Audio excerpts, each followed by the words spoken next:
Good morning friends. आज हम लोग डिस्कस करेंगे विंडफॉल टैक्स। विंडफॉल टैक्स क्या होता है? बेसिकली विंडफॉल टैक्स डिज़ाइन किया गया है उन कंपनीज पर टैक्स लगाने के लिए जो बहुत ही हाई प्रॉफिट अर्न कर रही हैं ड्यू टू सम अनएक्सपेक्टेड और अनअवॉइडेबल सर्कमस्टांसेस से लाइक बेसिकली ज़्यादातर ये ऑयल और गैस कंपनीज पे इम्प्लीमेंट किया जाता है जिनके प्राइजेस मार्केट रेट पर डिसाइड होते हैं और जब मार्केट प्राइसेस बढ़ जाते हैं तो उनको एक्स्ट्रा प्रॉफिट होता है उस एक्स्ट्रा प्रॉफिट पर वो गवर्नमेंट उस पर विंडफॉल टैक्स लगाती है टेम्परेरी। ये हमेशा टेम्परेरी नेचर का होता है। सो आइए हम इसमें देखते हैं।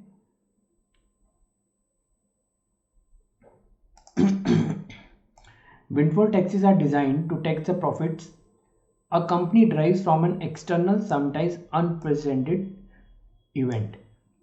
For instance, the energy price rise as a result of the Russia-Ukraine conflict. Due to a war between Russia and Ukraine, there is a rise in the prices, and due to which certain companies are earning additional profits, and to tax those profits, windfall tax is introduced. These are the profits that cannot be attributed to something the firm actively did, like an investment strategy or expansion of business. ये tax normally investment या strategy या expansion, basically this is simply and tax on the additional profits earn by the firm, और इसका किसी और activity से लेना देना नहीं है। A windfall tax is defined as an unearned, unanticipated gain in income through no additional effort or expense। जैसे कि अभी कहा कि मार्केट में अगर प्राइसेस इंक्रीज कर गए हैं, कंपनी का इसमें कोई भी एडिशनल एफर्ट नहीं लगा, बिना एडिशनल एफर्ट के और ना ही अनएंटिसिपेटेड, जिसकी कंपनी को कोई उम्मीद भी ना हो या उनकी कोई marketing strategy, expansion plans, anything उसमें कुछ भी उनका ना लगा हो, जस्ट मार्केट में प्राइस बढ़ने की वजह से, जो कि मार्केट रेगुलेटेड प्राइसेस हैं, कंपनी डिसाइड नहीं करती, उसकी वजह से उनको जो अनएंटिसिपेटेड गेन आ रहा है तो उसको टैक्स करने के लिए विंडफॉल टैक्स लगाया गया है।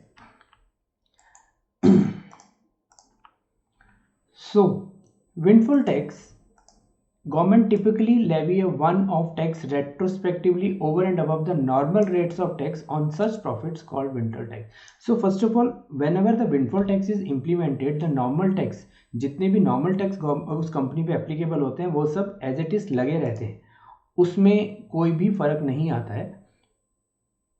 ये उसके ऊपर एडिशनल टैक्स लगाया जाता है और वन साइडेड होता है और ये टेम्परेरी नेचर का होता है।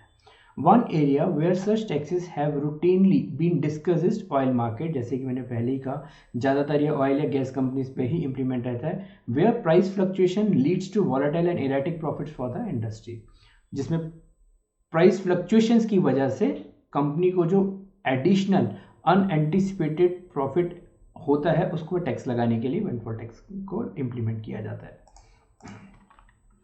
Rationale. So what is the rationale behind this windfall tax? Why it is again implemented?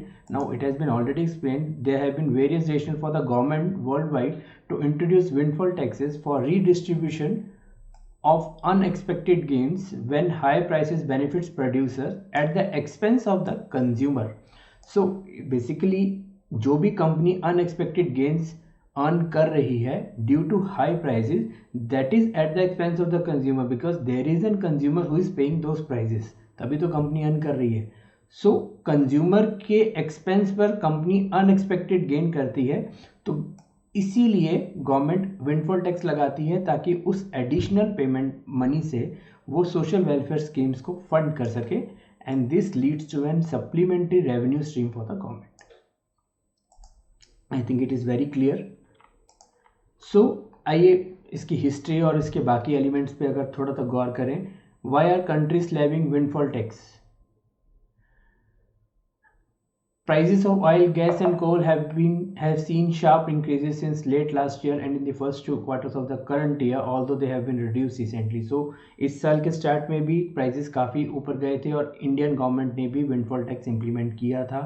Although prices have reduced recently, but it has been in a upper hand in the initial first half of this current financial year. So the increase stems from a combination of factors, including a mismatch between energy demand and supply during the economic recovery from COVID-19, further amplified by the Russian war in Ukraine. So basically reasons क्या थे profit prices increase होने के? There is a mismatch between energy demand due to COVID-19. The demand and energy is not in a normal balance. So due to this, the prices has increased in some commodities, and although it is further amplified by the Russian war, वहाँ पर हमारा global supply chain effect होता है, तो वहाँ पर इसकी वजह से prices increase हुए थे. Pandemic recovery and supply issues relating to the from the Russian-Ukraine conflict shore up energy demands, in turn driving up global prices. So it is already explained. Why are the countries lagging? The rising prices meant huge and record profit for energy companies while resulting in hefty gas and electricity bill for household both in major and smaller economies. So जैसे कि मैंने कहा कि companies जो profits earn कर रही है that is at the cost of consumer. So जो भी उनका अनएंटिसिपेटेड गेन है उससे क्या सेकंड इफेक्ट आता है कि जो कंज्यूमर है उसके गैस और इलेक्ट्रिसिटी के बिल्स इंक्रीज हो जाते हैं. Right, so the levies came as refiners made major gains by boosting fuel exports to countries that were in a deficit like Europe, which has now boycotted oil imports from Russia. Now जहाँ पर now इसमें ये कहना चाहते हैं, दूसरा example है कि कंट्रीज ने क्यों लेवी किया. कुछ कंट्रीज ने फ्यूल एक्सपोर्ट्स उन कंट्रीज को बढ़ा दिया जहां पर फ्यूल की कमी थी लाइक यूरोप.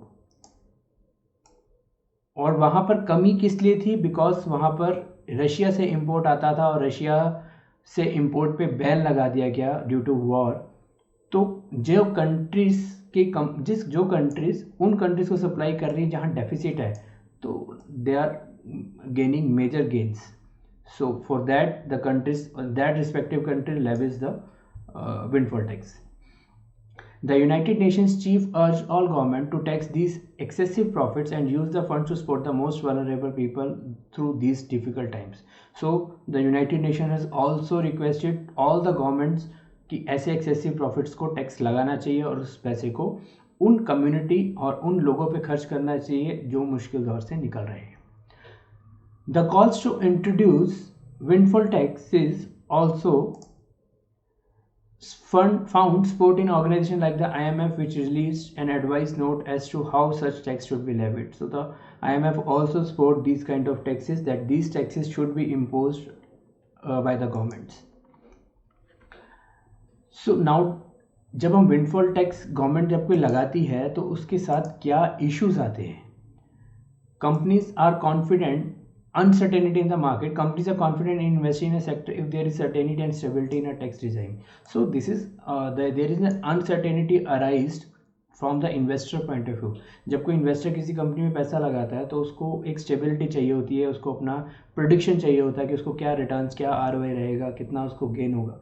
पर वो सारे गेन्स इफेक्ट होते हैं जब विंडफॉल टैक्स लगता है. So there is an uncertainty in the market from the perspective of investors कि वो इतना गेन ले भी पाएंगे कि नहीं, क्योंकि जब गेन का टाइम आया या ज़्यादा एक्स्ट्रा गेन उनको मिलने के चांसेस है तो गवर्नमेंट ने विंडफॉल टैक्स लगा दिया. Since windfall taxes are imposed retrospectively and are often influenced by unexpected events, they can brew uncertainty in the markets about future taxes. It is very clear. Now, populist in nature. This is a second issue while with imposing windfall tax. It is believed that such taxes are populist and politically opportune in the short term. So कुछ लोगों का ये मानना है कि ये taxes politically govern भी होते हैं इन सम स्टेजेस. लाइक गवर्नमेंट को अगर को कोई फंड चाहिए तो वो विंडफॉल टैक्स लगा के एडिशनल रेवेन्यू गेन कर लेती है without implementing those to the actual purpose. So these are the thoughts of some people that may or may not be arised. Reduces future investment. अब windfall tax लगाने से future investment, because investor जैसे हमने बोला uncertainty in the market, investor की confidence पे effect आता है तो उसकी वजह से उसके future investment पे भी effects आएगा. not defined precisely. Now this is a major issue with imposing windfall tax. It is not defined what exactly constitutes true windfall profit and how it can be determined. Now जब government windfall tax लगाती है तो उसको exactly तो ये नहीं पता होता कि actual profit कितना है, क्योंकि रेट बार बार फ्लक्चुएट कर रहा है. कॉस्ट ऑफ ऑपरेशंस भी एक्सक्लेड हो सकते हैं जिसको गवर्नमेंट इग्नोर कर देती है. So this is an problem because it is not defined precisely कि एक्चुअल प्रॉफिट लेवल क्या थे, नॉर्मल थे, एक्सेसिव थे, but when it is impose. So ये एक विंडफॉल टैक्स के साथ प्रॉब्लम रहता है. If rapid increases in prices lead to higher profits, in one sense it can be called true windfalls as they are unforeseeable, but it can be argued that it is the profit the companies earned as a reward for the industry risk taking to provide the final products to the end user. कुछ लोगों का ये मानना है कि जब ऐसी companies को एडिशनल प्रॉफिट होता है, वो एक रिवॉर्ड है उन इन्वेस्टर्स के लिए जो ऐसी इंडस्ट्रीज में पैसा लगा के रिस्क लेते हैं. So windfall tax should not be implemented. बस this is the issues when what arise in the market when the government implement windfall tax.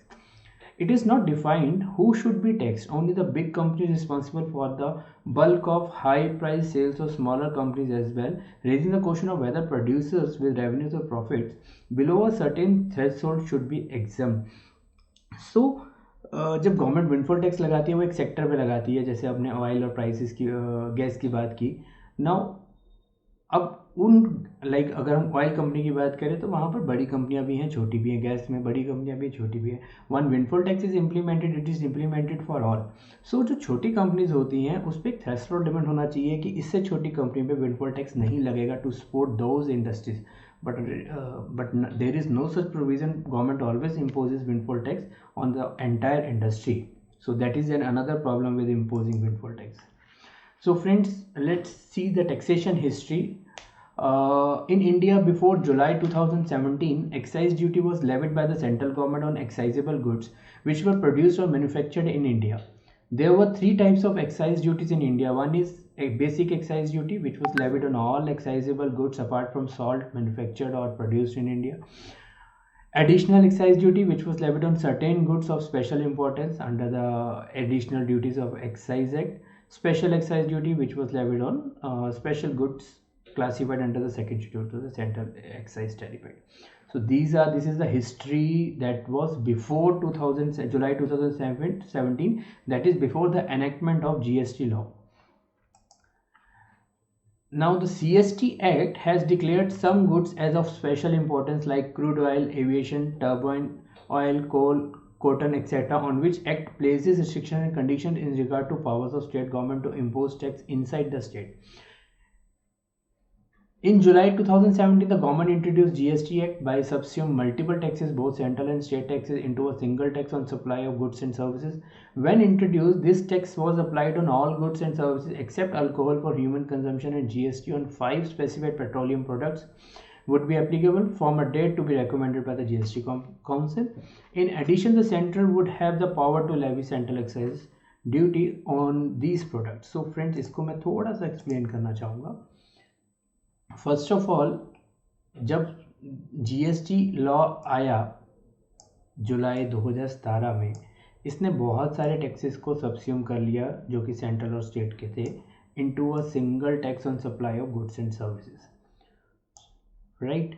सो जब ये इंट्रोड्यूस हुआ, ये टैक्स अल्कोहल जो कि ह्यूमन कंजप्शन के लिए यूज़ हो और इन 5 प्रोडक्ट्स पे एप्लीकेबल नहीं रहेगा. इसको जीएसटी लॉ से बाहर रखा गया. राइट. और यही हमारी इंडस्ट्री है जिस पे सबसे ज़्यादा अभी भी विंडफॉल टैक्स लगता है. सो उसमें ये भी कहा गया कि ये जब रेकमेंड किया जाएगा जीएसटी काउंसिल तब, और जब इसको इंक्लूड किया जाएगा जीएसटी लॉ में, उसके बाद से ये जीएसटी में आ जाएंगे, लेकिन फ़िलहाल के लिए अभी भी बाहर है.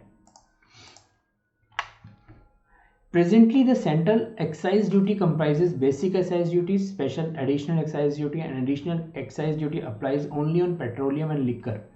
Further, the center has exempted supply of electricity and transmission or distribution of electricity by an electricity transmission or distribution utility under GST as per notification number 2/2017 dated 28 June 2017. Till date, 48 meetings of GST Council have been held and no decision have been taken to cover petroleum, liquor, electricity within the ambit of GST, as these are big source of revenue for the centers and as well as states. So friend, आप सभी जानते ही हैं कि बहुत ज़्यादा इस पर एक डिबेटेबल इशू रहा है कि सेंटर कह रही है कि इसको लाना चाहिए, स्टेट्स कुछ मान नहीं रही, सो उसमें मेजोरिटी नहीं आती जिसकी वजह से ये आ नहीं पाया। सो आज की डेट में भी जो पेट्रोलियम और लिकर है उस पर एक्साइज ड्यूटी लगता है और सेंटर ने इलेक्ट्रिसिटी को एग्जम्प्ट किया हुआ है from excise duty. Taxation of windfall tax. Now it is important. In the early 2022, with slowing global growth, continuous Russian invasion of Ukraine, pandemic effects had led to sharp rise in crude oil prices globally, due to which exceptional gains were made by domestic crude oil producers and refiners. So ये अभी सभी को पता है कि recently में Russia Ukraine war की वजह से प्राइसेस में बहुत ज़्यादा उछाल रहा है, जिसकी वजह से डोमेस्टिक, अब हम इंडियन कंपनी की बात कर रहे हैं, Indian domestic companies crude oil producers और रिफाइनर्स को बहुत ही ज़्यादा एक्सेप्शनल गेन्स हुए हैं। As the center has power to levy duty on these items, and after being satisfied to do so in public interest, the central government for the first time had imposed special additional excise duty, which is commonly referred to windfall tax, after the enactment of GST law. I would like to explain that.